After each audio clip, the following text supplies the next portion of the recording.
We may think that we are all spiritual seekers, that we are looking for God. Well, first of all, God is not lost. He's not hiding somewhere.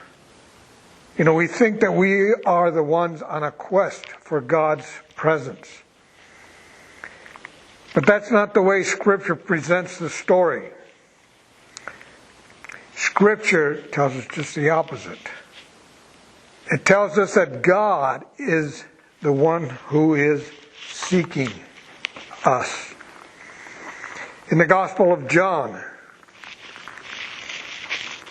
let's look at the 6th chapter. We read from verse 43. And Jesus answered and said to them, "Do not grumble amongst yourselves. No one can come to me unless the Father who sent me draws him, and I will raise him up on the last day. It is written in the prophets, and they shall be taught of God. Everyone who has heard and learned from the Father comes to me."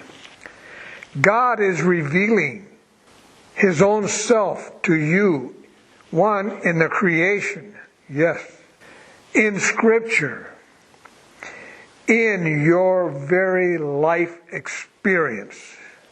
All we have to do is open our eyes, open our ears, as Paul writes in Romans, beginning in verse 13, when he says, "Whoever will call on the name of the Lord will be saved."